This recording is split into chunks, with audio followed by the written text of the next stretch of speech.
The thoughts, views, and comments expressed by the hosts, guests, and callers on Beyond the Headlines are not necessarily those of management, ownership, or production unit of the Verizon Media Group.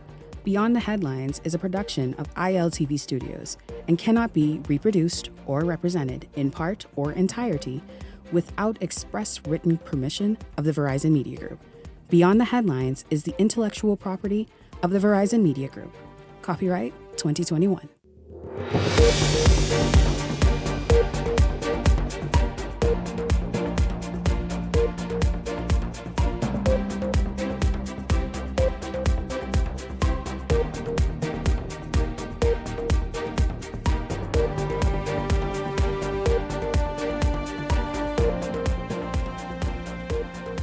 Tonight, the residents of Long Island up in arms over emergency response. With 2 ambulances on the island, residents are forced to place persons in need of emergency care on the back of trucks, like luggage.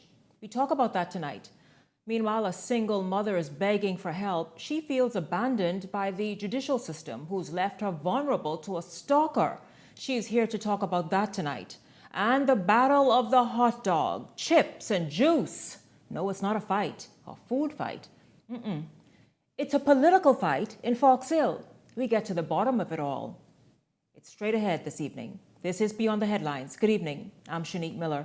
It's great to have you along this evening. Well, Family Island healthcare in the headlines again. An outraged son is lashing out tonight after he claims his ailing mother was forced to endure what he describes as disgraceful experience. You would have seen the pictures of the woman lying on the back of a truck waiting to be transported to the airport in Long Island for an emergency lift. It's an issue that's brought a long response from the island MP, residents, and many of you who saw the images. Well, we're going to get right into it this evening and find out exactly what's happening there on Long Island. Joining me is Long Island Chief Counselor Ian Knowles. He's joining me via Zoom. And here in studio, Long Islander Keith Carroll. Good evening to both of you gentlemen. Welcome to Beyond the Headlines. It's great to have you here. Good evening, Shanique. Let's just talk about... Good evening. Thanks for having me.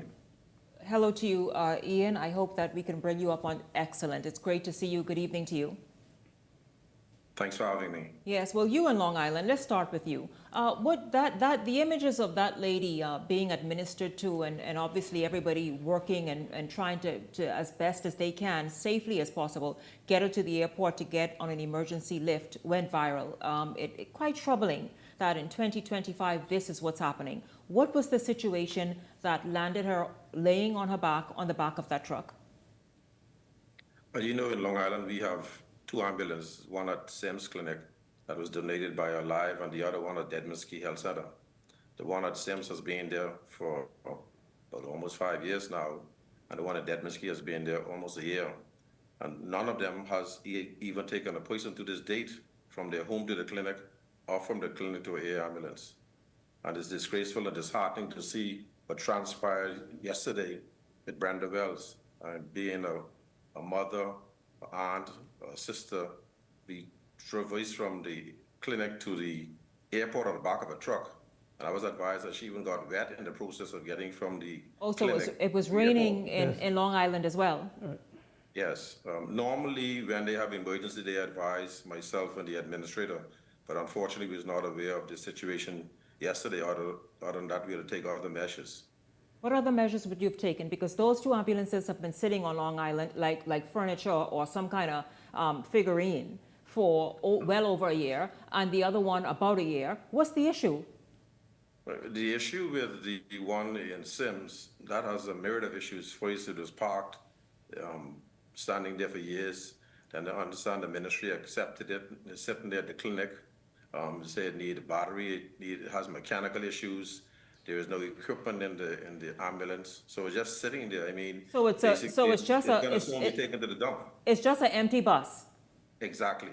Man, who donated an empty bus to Long Island? Alive. I don't understand. And so for the several years it's been sitting there, no one thought it sensible to perhaps outfit the bus and have it in use for what it was intended for? It just, you get this back and forth stories as to what needs to happen They tell you need an EMT, it needs to be outfitted, then you need a driver. I mean, all there's a myriad of issues regarding these ambulances. I don't understand for the life of me why you have these ambulances sitting there, especially the one at Dead Muskie is a brand new vehicle that came here almost a year now, and just sitting there in the yard. No one has used it as yet. So what is the issue with that one, Ian? What is the issue with the newer one that's outfitted? What's happening there? Advised, the newer one is not outfitted. He doesn't have an EMT and doesn't have a driver. So it's just sitting there. Only times it was driven was when it's taken from the Clarenstown dock onto the clinic grounds in McKinsey's. Okay, the question is, and Keith, welcome to this discussion as well. What we don't understand is this. Well, let me stay focused right here. Keith, I need you to look right there. Look. You know, No, Keith, you look here. In fact, I think that's you. Right, exactly. Excellent. Bring us back on, Justin, the three of us. But Keith, what I want to say, we have heard Ian Knowles, Chief Counselor at Long Island, speak. So here's another one that they say is no EMT, no driver. Are you saying in a year, Keith Carroll, Ian Knowles, Chief Counselor, no one on Long Island could have been trained to operate, if only to drive that ambulance? Shanique, this all comes under the Ministry of Health, you know. They hear Long Island complaining, we need ambulance. Long Island was complaining, we need a morgue. So they buy them, they send them up there. They ain't worrying if they training somebody. I mean, who's the highest person to train it? Got to be someone from the Ministry of Health. Who is responsible for teaching these people how to drive them? It's the same thing with the morgue. They send the morgue up there 1 year ago, and the morgue still the code up in tarpaulin. What? The morgue, a morgue for the health center. Right. That just like the ambulance. They buy it also. You all need a morgue, you all need ambulance, we send it for you. Now how you all going to use it is up to you all. But this don't make no sense, man. This sounds worse than Mayberry. No, because that's the way they treat Family Island people. Okay, here's what I'm wondering. Send them to them and they do what they want to do with them. I hear you. And then if you go up there, just say Ian with the ambulance last night, jump in the ambulance, they take it to the airport. He get an accident, he ain't on insurance. First thing you say, what Ian doing in the ambulance? Well, who's playing games? Ian, jump in. And Keith, you answer this. Who is playing games? Because as far as we are aware, the rest of the nation, Long Island is one of those almost self-sustaining communities, meaning you all take care of business. Yeah, but you all are industrious people. Why is it that the local government, that whomever it is, could not get in hand and appoint somebody, have them trained, get this stuff going, and push this matter along instead of just sitting with your hands? Instead of just Keith, it's one house, me. That's me. You listen and you understand. Okay. Yes. As I was saying, instead of sitting there with your hands folded, Keith, and waiting for the Ministry of Health, that's obviously dragging its feet, to get anything done in Long Island, because the things are there in place, that they are refusing to move, why is it that someone couldn't get that going, that the residents of Long Island desperately need? It's an 80-plus mile long island. Shanique, when it comes to government property in Long Island, I remember a boat was coming ashore, wreck, with all kind of vehicles on it. They didn't want the fishermen to touch it. Government could put things in place. That's just how things is in Long Island. You have to be waiting for the government to drive the ambulance. You have to be waiting for the government to put this morgue up. And like I say, everything up there is rotting down. Ian can tell you. Jump right in, Chief Counselor. Ian, jump right in. I think he may have been. I think he's frozen. But I mean, you know something? I'm not putting the blame on Dr. Dowell for this. You know, I mean, it's stuff in Long Island. But he must have people to follow up on these things. How you all doing the ambulance? You all get someone trained yet? It's no use sending it there. And as you were saying, it's only up there. It's just sitting there. The plastic still on the seats. What plastic on the seat? You know when you buy a new car? Yes, sir. The plastic still on the seat in the ambulance? You mean over a year? For over a year, the Over plastic a still year, on the seat? and it's parked right by the health center? So hold on now. It parked right by the health center, and the lady over there on the back of the truck. When I saw that yesterday, I felt like I didn't know what to say. Keith, what do you make of the plastic still being on the seat 1 year later? And first of all, the sun didn't melt the plastic? I wonder, I don't even know if it could drive. I don't know if the engine can start. Because I don't think nobody started from they put it there. Do you think this makes sense? No, it don't make no sense. And I wonder how much other family islands in the same situation. I mean, you know, you buy ambulance like a health insurance, you hope you'll never have to use it. But in this case, you have to use it.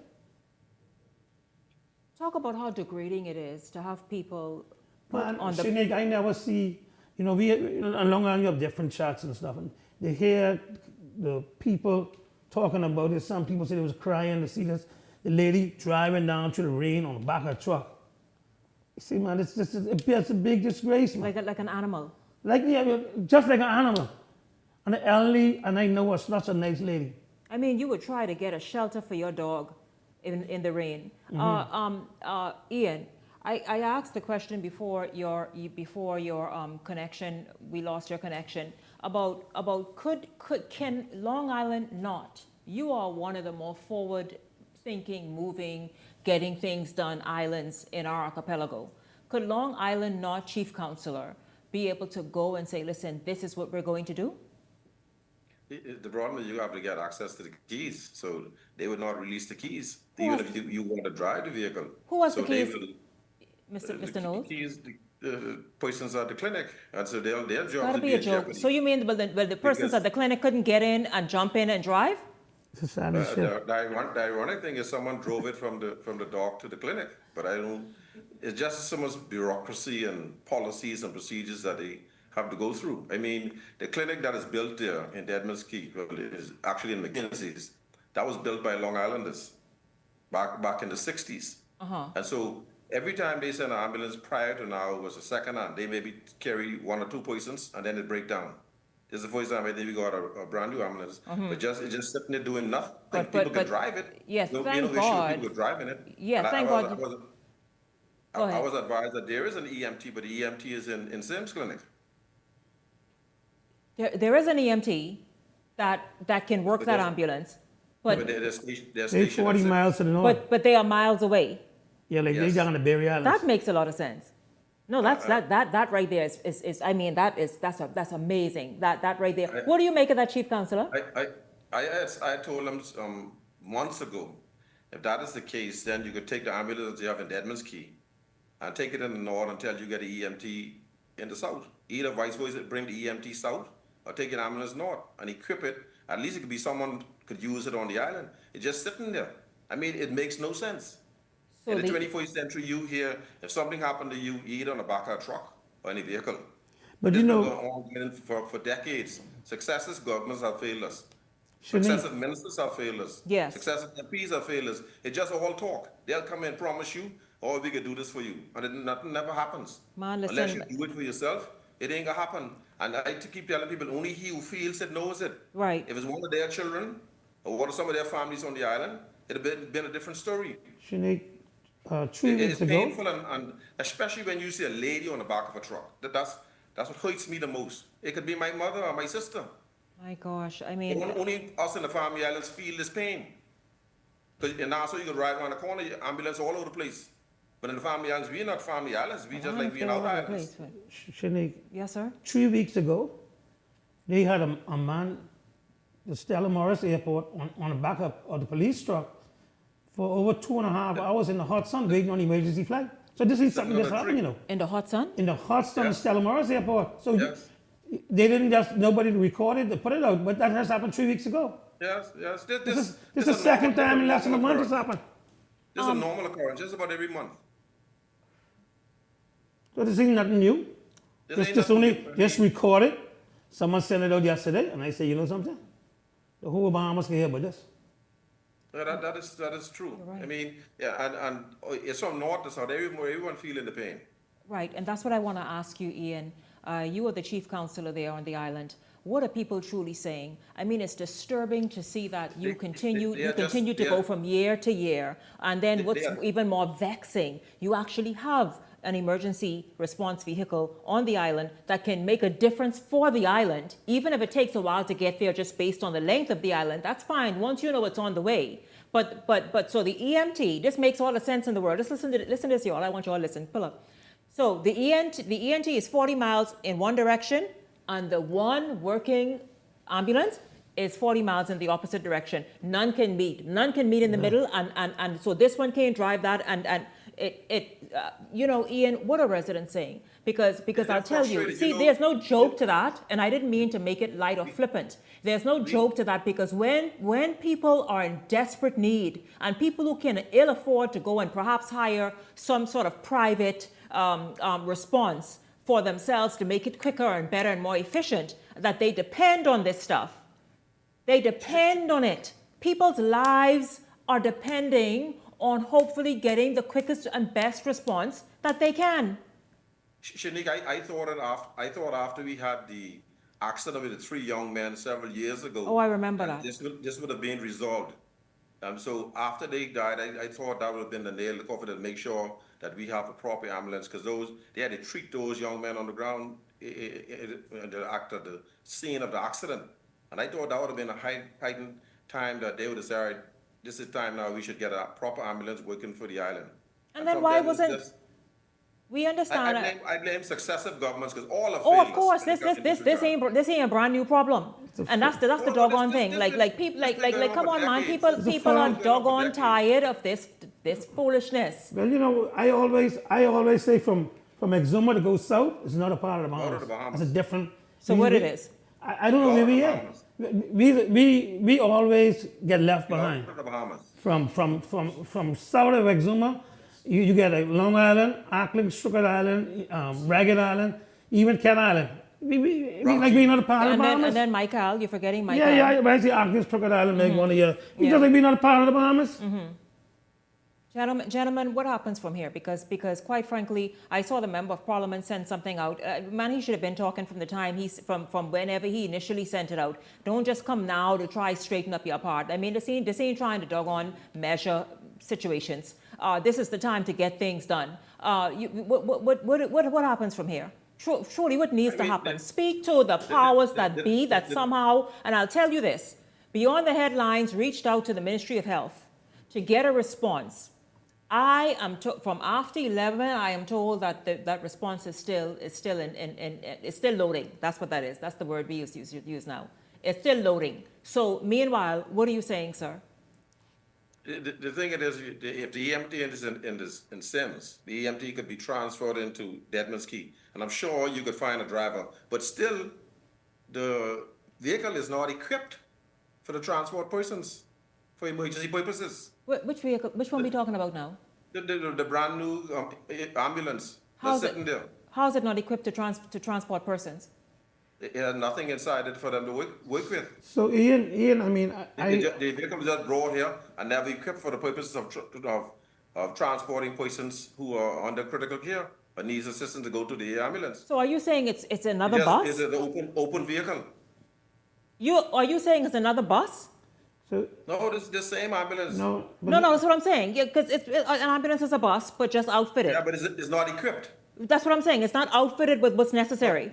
No, it isn't. So Ian, I didn't know that's the third problem. You mean to tell me the ambulance with Long Island with the plastic on the seat, it ain't nothing in the back of that?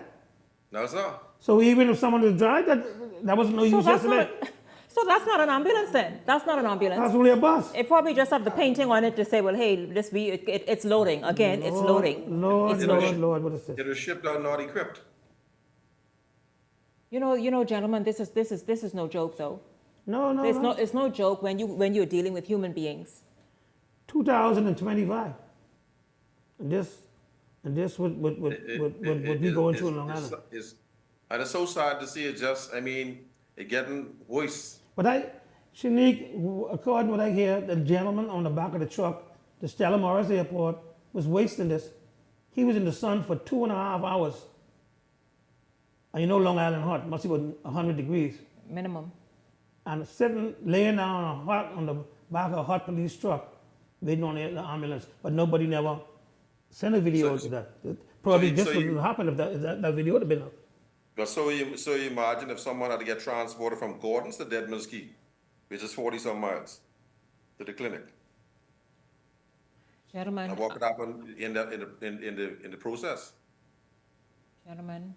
It's just been too long, too much promises. Something need to happen to eradicate this problem we have. Shanique, like I tell you, the morgue was in Long Island now over a year. And what's the state of that? It covered up in tarpaulin. waiting on somebody to build a little small building to put it in. The building might take about 4 days to complete. That being, I hear so much stories. They call me, oh, we going up there, we sending a team to look at it, we sending a team. All I get is calls. I'm tired of hearing calls. They bought a cooler that can't fit in the present building. The door is too small and the building is not tall enough. Thank you, gentlemen. Thank you very much. Chief Counselor on the island of Long Island, Ian Knowles, and here with me, Long Islander Keith Carroll. Gentlemen, I thank you both very much. We will follow up with this, by the way. Yeah, okay, thanks. Yes, sir. Thank you both for being here. Beyond the Headlines is backward after this.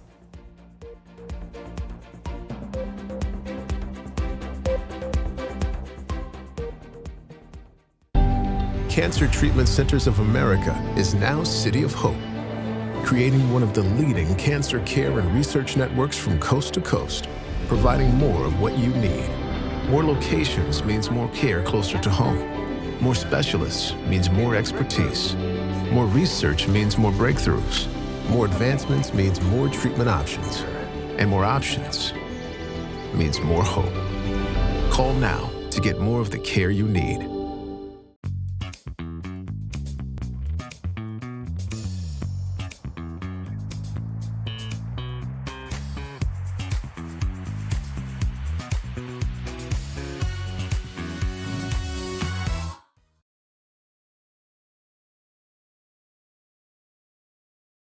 Sting Junkanoo Group is celebrating 25 years of music, and you're invited to the greatest show ever, counting down the years, performing hit song after hit song. Stevie S, Colin McDonald, KB, Dyson Knight and D-Mac. Saturday, November 1st at the Farm Marshall Road, 8 p.m. until. Tickets can be purchased online at www.bahamaseattickets.com for your skybox or to be a food vendor. Call 424-6433, 477-0191. Sponsored by ZNS, Island Luck TV, The Farm, Gatorade Today and Co. Limited, Krista Minute and Associates.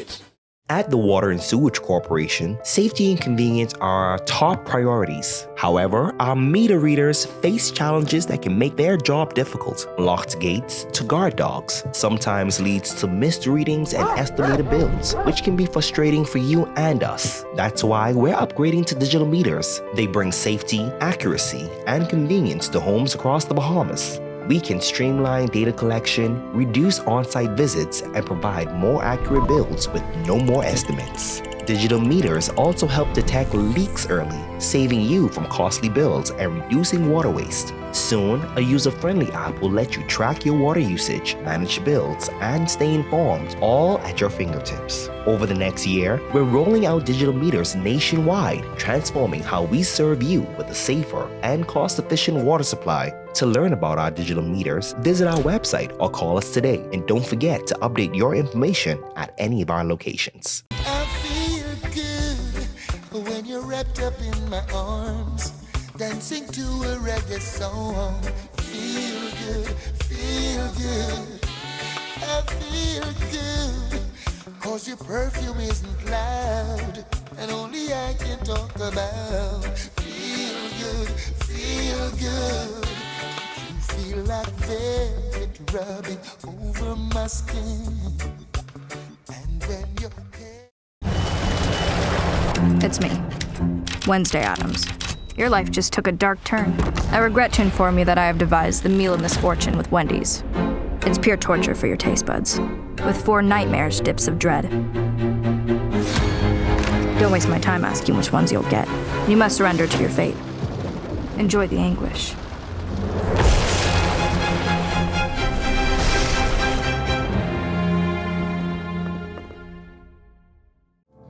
Beyond the Headlines is now introducing powerful TV advertising opportunities made just for you.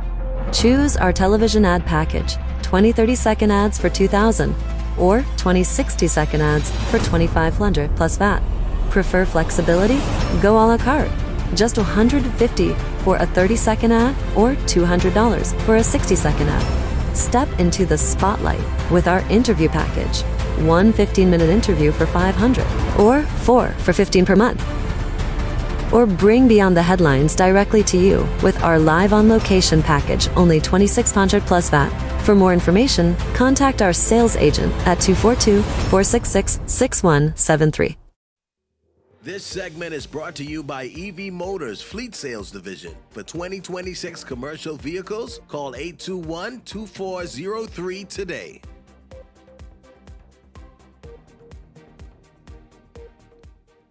In this segment, you're going to meet a single mother who got the attention of quite a number of people on social media. She's been posting, many of them brought it to this show's attention, as well as the Eyewitness News team, has been posting for quite some time. Posting what, you might ask?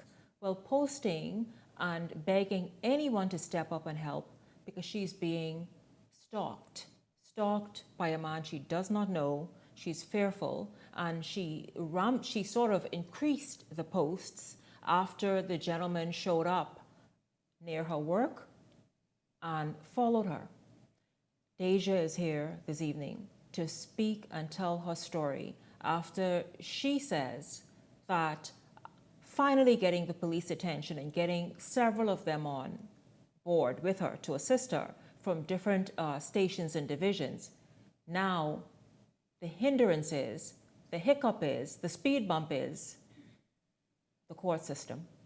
Deja, welcome to be on the Headlines. Good evening to you. It's great to have you here. Thank you for joining me. Thank you. Let me just reiterate something you said. I am familiar with the face.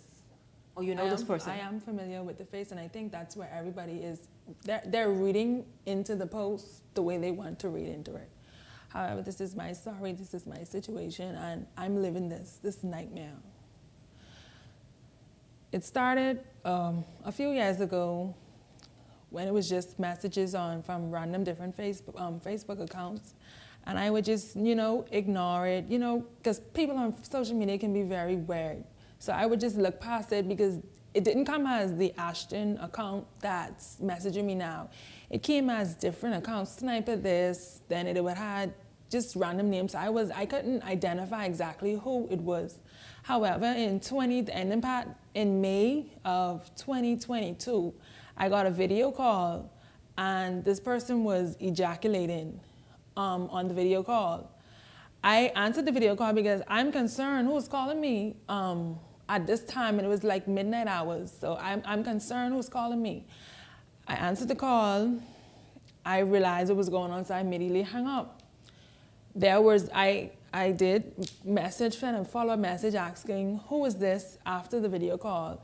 I just got games, like him antagonizing me. It died down for some time. It kicked back up again November of the same year with just messages, nothing. November of last year? November of 2023. We didn't reach the 2024 yet. Okay. It died down after the messages because I just would see the messages and block it because he really just clearly was obsessed with me. And I just look at it as someone being weird. I just would block it. However, after the incident with the ejaculation, I went to the police station and I gave them a report about this. Obviously, my report was never in the system. Obviously, my report was never placed in the system. I could remember officer taking the information from me, writing down on a piece of paper. I remember at first they said they would have contacted cyber crimes and they would give me an update. Never got a call, nothing. 2024, it died down again. 2024, around February time, it started again, and my daughter now became involved in it. The person started to involve my daughter. How so?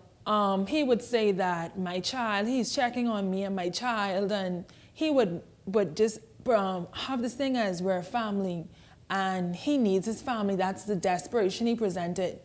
It became uncomfortable for me. Have you ever met this gentleman? Yes, I've seen him in real life. Oh, you've met him before in real life? Yes, I've seen him in real life. And not now with the stalking, before? Yes, and this isn't recent. This isn't somebody this is somebody when I was a bit younger from now. Not young as a kid, but I was younger than what I am now. Probably in my early 20s, in my peak early 20s. 18, 19, early 20s, around that age. I would, again, 2024, when he started to bring my daughter, that's when I started to respond back to him on Facebook. He started to post my photos as his profile photo. He started to say, I'm his wife. I shared the photos with you. He started to say that my daughter is his kid, and it just was sickening. Countless time I've been back and forward to the police station, and obviously nothing was put in the system upon my visits there. How many times would you say you've gone to the police? It's an estimated 3 to 4 times. 3 to 4. It's an estimated 3 to 4 times between 2022 and now, before Sunday. You didn't go more than that? No, I didn't go more than that because, like I said, it was just messages, and I would just. Earlier this year, I made a plea on Facebook, some sort, before this final plea. And I just wanted it to stop. I didn't even want him to be arrested. I just want him to leave me alone because it is so, until you're living this situation, people would say, oh, he's just crazy. Crazy people are very impulsive. You can't tell what they're gonna do. I am a mother first before I'm anything. Once my child became involved, I started to push it out on social media because all the time I kept it quiet. I just kept it to myself because I felt like it was just somebody just being weird. And if you ignore it, it'll go away. I thought it would go away because I'm not feeding into it. As you can see, I was ignoring the messages for years. I wasn't answering. He got aggressive about 3 weeks ago. I was leaving work. I work on not a remote area, not somewhere that somebody's gonna familiar every day. You have to know where you're going to find where I'm employed. It's not a common place. It's not a common place. It's a sort of a remote area type thing. And before I say what he did, on Sunday when I went to the police station, someone who was familiar to him came to the station and vouched that she sees him frequenting the area. This is before I even opened my mouth what was going on. So it was like, God, just having somebody here right now to verify what I'm saying. Now, when I was leaving work, I noticed when I was coming onto the road to go with my business, I noticed like he started to come towards my car. He wasn't at my workplace yard. He was on the other side of the street.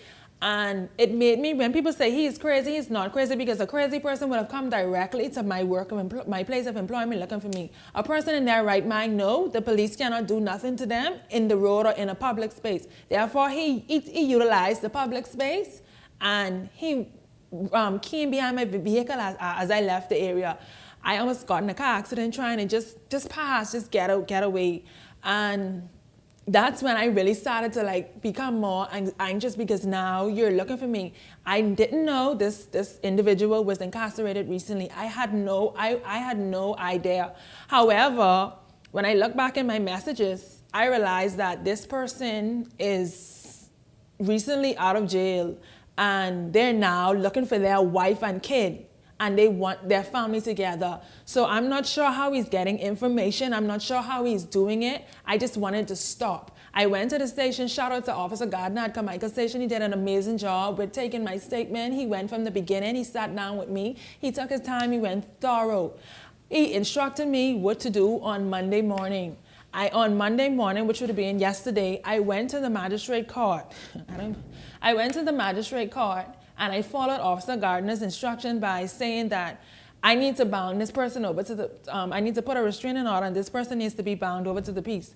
The officer at the intake, when you walk into the magistrate court, this is my first time dealing with this situation, so I'm not sure how this goes about. So the officer at the magistrate court told me that it's something, and let me say his exact words. He said, it's something you're not telling me about this dude. He's not going to randomly start harassing you for no reason. It's something you're missing out. I cannot help you. Have a good day. What? I broke down and I started crying. Hold on, man. Would the officer, this is a police officer at the court, or what is that? What is it? I'm not sure if he's the police. Person that you were supposed to reach out to and sort of, I guess, begin to the process of obviously making it a court. I identified him as the intake officer because, I mean, he would be taking information, directing persons where they need to go. So what did he say to you? A single mother who was afraid. I mean, afraid by a single mother who was afraid, who was gone to several police stations, now have that going on that end, and was directed by one of those officers to go to the court so that you can begin the process of some sort of legal action. Legal All action. I wanted was the legal action. And what were you told? He said that it's something that I'm not telling him,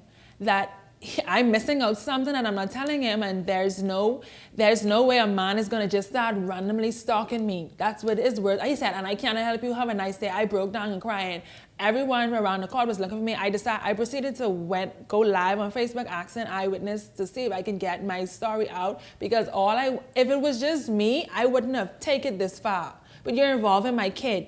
If you could search and find where I'm employed, you can find where my child goes to school, you can find where I lay my head at night, and I'm not taking that chance. It's either me or you. And I just wanted legal action. I didn't want him arrested. I just wanted something to protect me and my child. Something in place where my child has protection and I has protection. If anything was to happen, there's paper trail, and I was turned away. However, while I was outside the court crying, Superintendent Moss did an excellent job with trying to divert me to another department. She sat me in her office and she sympathized with me, and she saw all the evidence. They asked me to transfer everything over into the police hands. I played voice notes, which I can't air out, but where I was being threatened, my life was in danger. The screen, from the same gentleman, from the same person, the same man. I was threatened. I was everything, and she directed me to domestic violence unit. Now, however, before she directed me to the domestic violence unit, there are officers from Nassau Street Police Station who did an amazing job with getting me properly. They crossed their I's and dot their T's with me. Sergeant Knowles did an excellent job. His junior officer also did. Sergeant Knowles called me, make sure I was safe throughout the night. He made sure I was safe, and that gave me some sort of comfort. And that was the first time in my life I ever witnessed compassion from a police officer, because they always think that when a woman comes in with a complaint, she have to be dating him. And even if I was dating him, I am now in fear for my life. Even if you all had a relationship, you all are now not together, and you are saying, listen, please, I need assistance and protection from this man. I need this man to stay away. Even if I wasn't dating him, I am now in fear. Even I was dating him, it is neither here or there. That's not the issue. The issue is my life is in fear, and my life is in danger, and I need some sort of protection. Sergeant Knowles got me set up to put the protection order in place. A lot of senior officials was reaching out to me, but Sergeant Knowles assured me that I would be taken care of, and he's going to do his endeavor best, which Sergeant Knowles did his endeavor best even up to the day he was still trying to help me.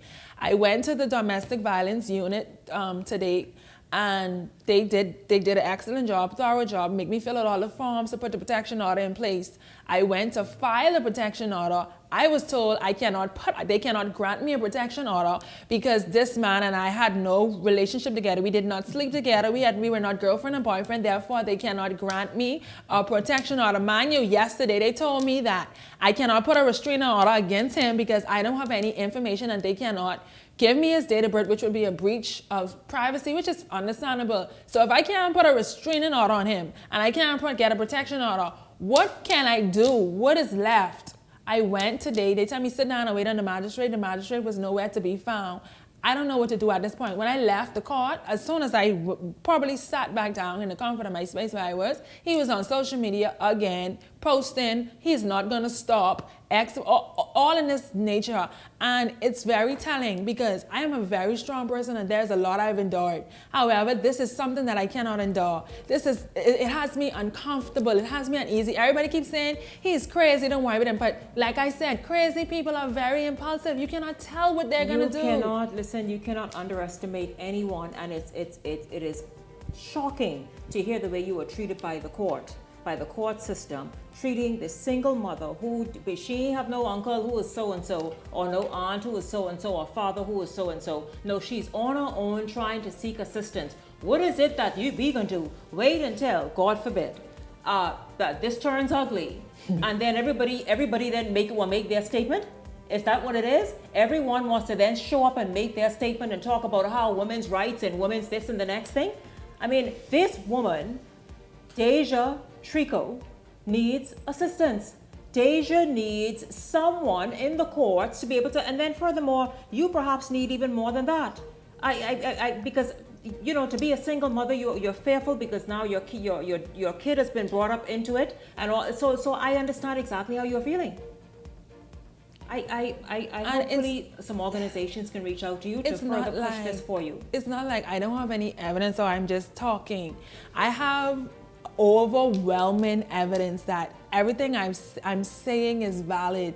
There's never a time where I made him feel like we were together. There was never a time I made him feel like we were in a relationship. There were remarks on social media saying that there's something that I had to be doing, and it was very distasteful because it came from women who this could possibly happen to, women who are mothers. It was distasteful. I feel so defeated. It might come as it might seem, people might look at it and be like, oh, it's an exaggeration. But until you live something like this, you cannot understand. I wouldn't be. I am not this type of person. No. I am not disposed to come on national television. I'll tell you, there were some women who took you seriously because they reached out to me for you. And they said, Shanique, are you aware of this thing that's happening on social media? I was not aware. They brought it to my attention. They got in touch with you. And of course, you got in touch with Eyewitness News. Hopefully, you're going to get help and right after the show. And we also want to continue following up with you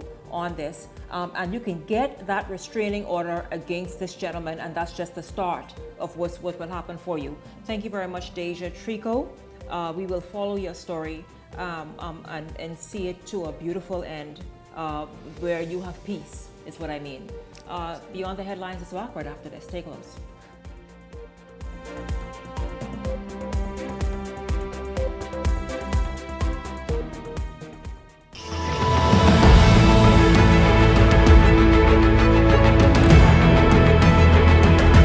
Fly fishing for me is kind of a way of life. My father was one of the pioneers that started the fly fishing industry. I grew up around the industry, but it was mostly spin fishing until the invention of the fly that changed the whole fly fishing industry as we know it today. Well, fly fishing, in my opinion, is an art form that subscribes to artificially inducing a fish to take a lure. It's fishing, but it's more like hunting than anything else. So it is hunting, one aspect of it is, and the second of it is creating a lure that you are imitating that is of the environment. You're actually stimulating the bite by them visually seeing the actual lure that you're sending to them. Crazy Charlie is the fly that revolutionized, as we know, the saltwater fly fishing industry. It was invented by my father.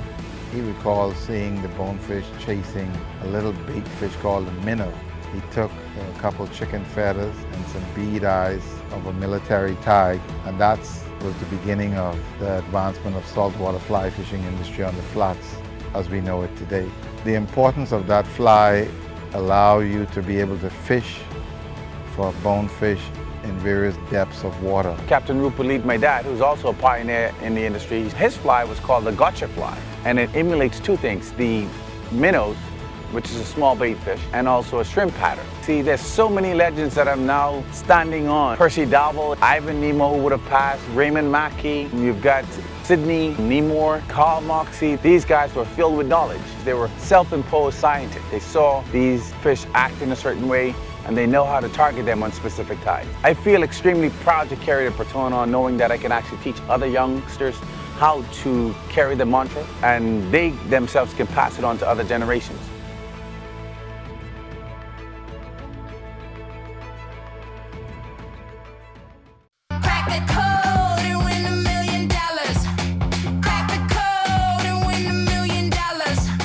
Numbers, $1 million.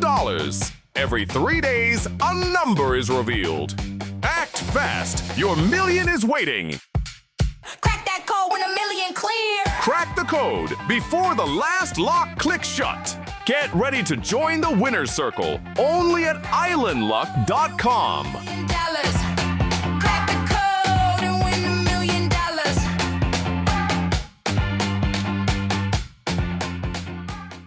This year marks a milestone. The OWN Foundation is celebrating 10 years of impact, innovation, and inspiration. Join us for OWN Talks, September 12th at the Atlantis Resort, Paradise Island at 7 p.m. for a transformative experience under the theme, Activate. Taking the stage are world-renowned leaders and visionaries. Sebastian Bastien, visionary entrepreneur, philanthropist, and CEO of Island Luck and Weiss Technology Group. Barbara Corcoran, legendary real estate mogul, entrepreneur, investor, and star of Shark Tank. Vusi Thembekwayo, global business strategist, venture capitalist, and one of Africa's most influential thought leaders. Be part of this unforgettable evening as the OWN Foundation celebrates a decade of purpose and progress. And together, we activate the future.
So you want a space. But not just any space. You need something with a little more potential.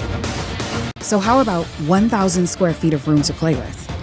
Superb audio and video production capability, digital LED wall, full lighting grid, and about 124 seats to accommodate a full studio audience with so many other features. Make us your home for your next concert, conference, and so much more. Honestly, the possibilities are endless. Here at ILTV Studios, we'd love to bring your next event to life. So what do you say? Do you want our space?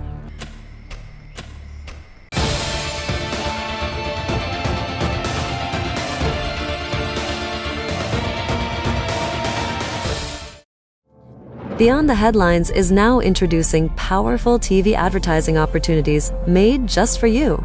Choose our television ad package, 20 30-second ads for $2,000 or 20 60-second ads for $2,500 plus VAT. Prefer flexibility? Go a la carte. Just $150 for a 30-second ad or $200 for a 60-second ad. Step into the spotlight with our interview package. 1 15-minute interview for $500 or 4 for $15 per month. Or bring Beyond the Headlines directly to you with our live on location package, only $2,600 plus VAT. For more information, contact our sales agent at 242-466-6173.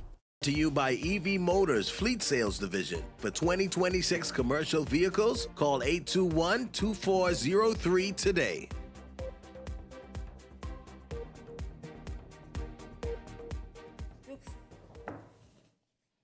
Justin, you really think this is a game? I'm about to tell the people they can come on board and advertise with Beyond the Headlines, even in this election season, especially. Come on board. We have excellent packages and rates for you. Reach out to the sales and marketing department. Let's get it going. Meanwhile, let's jump right in. Let's continue to go because I shall not be moved or deterred by Justin in the back there and anybody else. I didn't see anybody else this evening.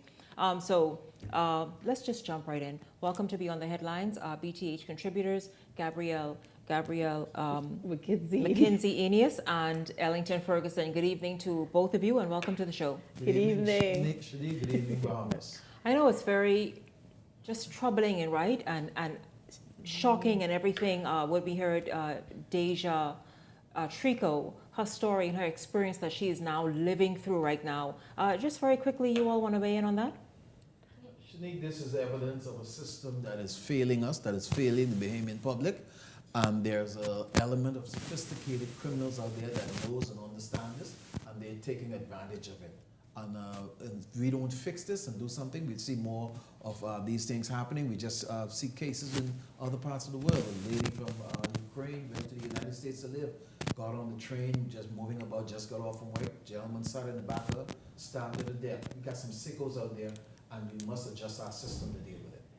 Yeah, this definitely brings back in a former episode where we talked about mental health in this country, the deteriorating of our country's mental health. But I do hope that persons would reach out to the young lady after hearing her story and provide much necessary needed assistance.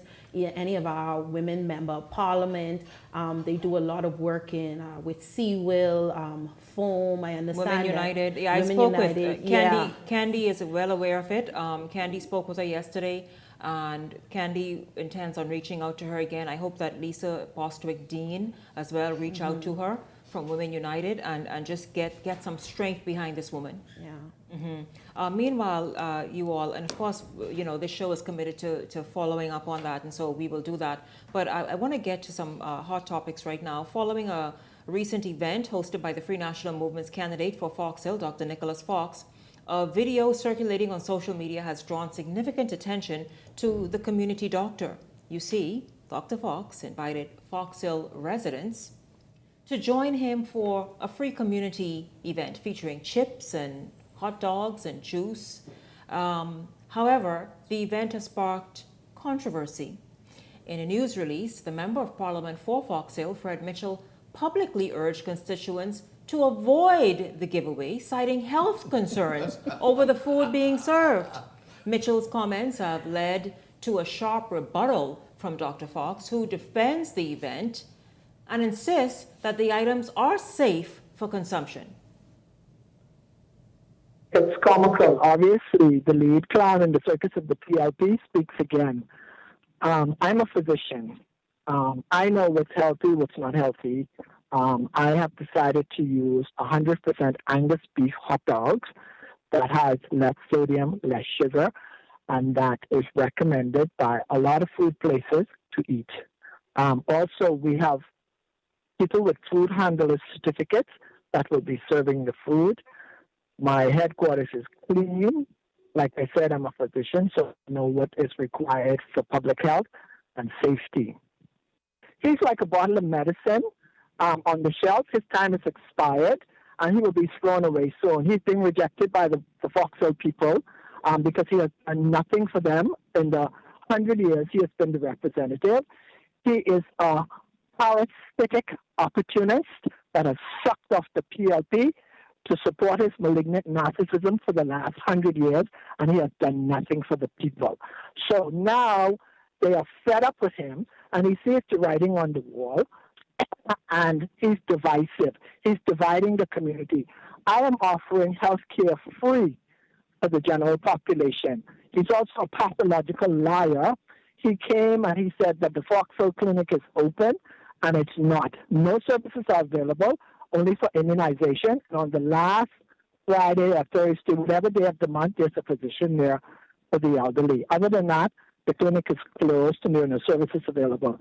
I'm offering health care free for the people of Fox Hill, and he's knocking that. Everything I do, he knocks, which proves to me that he's never had the Fox Hill people interest at heart. It's all about his narcissism and feeding his arrogance. We've talked about constituency matchups before. Never did we even look, well, certainly not this host. I did not think Fox Hill. I didn't come to mind as yet. But Dr. Fox say, hold up, Fred Mitchell, slow up a little bit, slow your roll. These some Angus beef hot dogs. What y'all make of this? I mean, Fred Mitchell is very quick on his tongue. He sends out his voice notes every morning, and listen, he is not afraid of a box to enter the boxing ring. What do y'all think about this matchup here and just over this row over these hot dogs and chips? Fred Mitchell, as he has stated, is a cunning linguist. Okay? He is a sniper when it comes to politics. Absolutely. But I believe minute by minute, Mr. Mitchell has met his match in Fox Hill, because not only is the F&M's candidate stating that he is serving juice, hot dogs, and water after school, they are 100% what? Angus beef. Angus beef. And he is providing free health care. And Fred Mitchell is really something else, because just at the end of the month, at the end of August, he was just serving cotton candy, popcorn, snow cone. No, he didn't. Minute by minute. I follow Fred minute by minute. Or his Mr. page. Mitchell. No, because then both gentlemen are coming up lacking then because they are serving sugar, salt, junk. Ellington? It's obvious, Shanique, that the political season is heating up. This is a clear indication, and it's starting with none other than the chairman of the Progressive Liberal Party and his opponent, Dr. Fox. I mean, we see them squabbling, unfortunately, over these little petty things. Over snack foods, which shouldn't even be, shouldn't enter this race. Which, should not be giving to children, and which all of them gives to their people when they come to their events. But this is just an indication that the ground is getting hot. It's getting hot, and that's basically what this is. Absolutely. I tell you, quite interesting. When I heard that, the response, and then the response to the response, I'm like, listen, hold up, wait a minute. Fox Hill seems to be one of those seats to watch very closely. We've only just begun. The romance is not over. But he's never really responded to any of his other opponents in this way. So Dr. Fox is clearly touching a button there. Oh boy, oh dear. Listen, Eyewitness News understands that a chef at the Sandilands Rehabilitation Center is under investigation tonight following reports of questionable behavior while on the job. Public Hospitals Authority Managing Director Dr. Orbanet Roll did not confirm that the individual's place of employment, but she did acknowledge that the matter is under active investigation.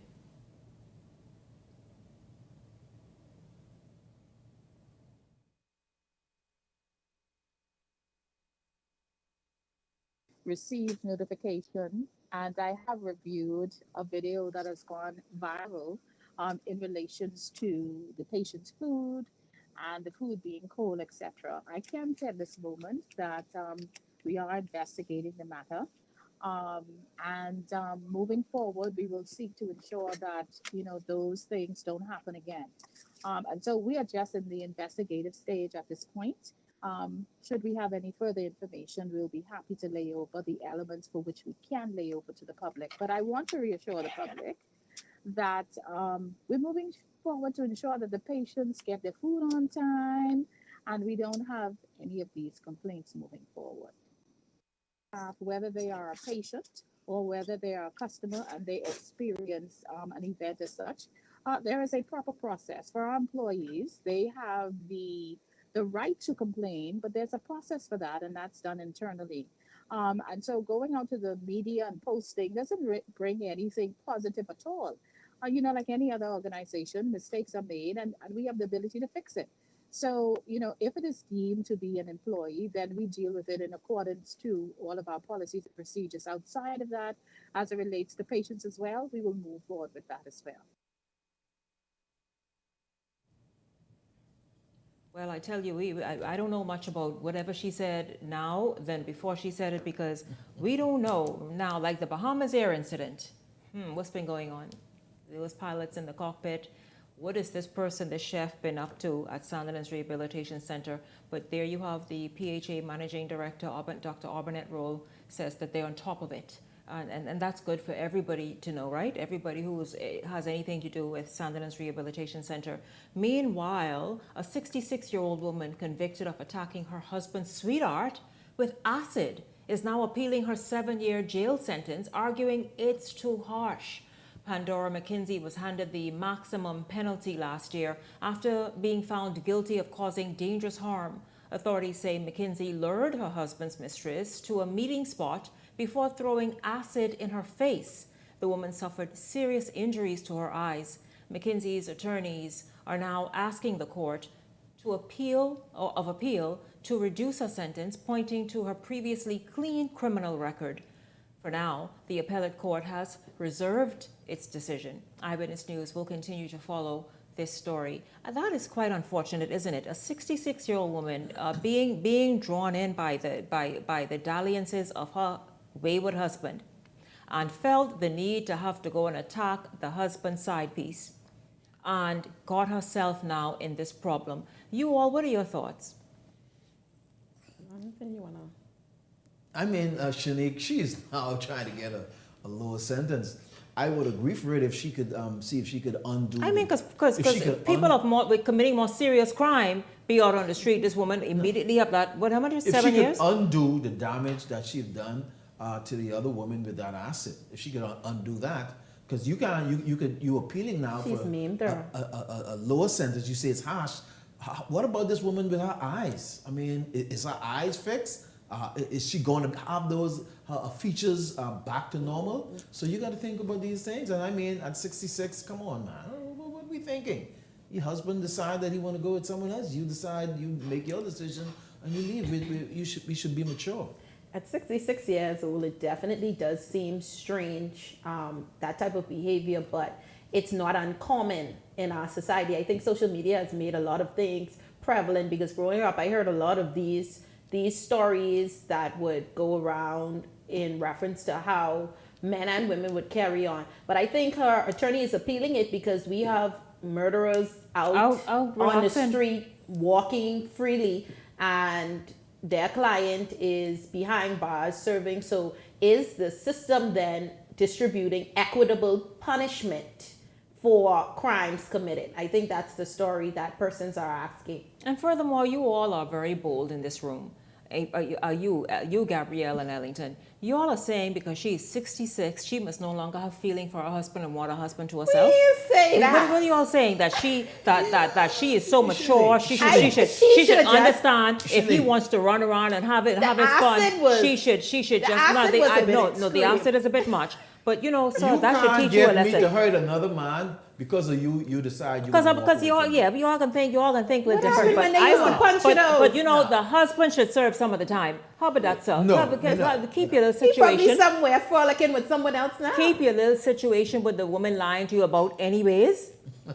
That's exactly what you must do, because you ain't all that. That's wrong. That's right. I mean, you cause that woman to act out of herself and her character because of you doing foolishness on these streets. It takes a lot to go and take your time to go and find acid. Ain't like a bottle of Joy or bleach that you normally have in the house. You've got to make an effort to go and get some. So it's premeditated. She thought about that. She thought about that. Yeah, she did. Yes. She did. But you know, again, this is a woman who feels as though, listen, she's advancing in age. She wants to grow. You didn't take the best years of her life, man. Yeah, and so what you doing? What you doing? Now you around, skipping around, and women just lying to you anyways. That's all they doing. Lying to you. You must have money. That's what it is, sir. You must have money. Sugar daddy. Know that they're putting on the show that you probably perhaps enjoy. That's all they're doing. Just fooling you for looking stupid. That's very unfortunate. For looking stupid. Listen, I thank you all so much for tuning in this evening. Of course, at the top of tonight's show, thank you very much to Chief Counselor at Long Island, Ian Knowles, and of course, Keith Carroll, who joined me here in studio, talking about the emergency response there. Also, in the second segment, you all saw Deja Trico talking about being stalked and not getting anywhere in her quest to have this matter dealt with favorably. We hope that she really gets some assistance. And then, of course, in this segment, Gabrielle and Ellington, thank you both as well. I enjoyed our quick time this evening. And of course, to all of you, thank you very much for tuning in. For the entire Beyond the Headlines team, I'm Shanique Miller. Make it a great evening, everyone.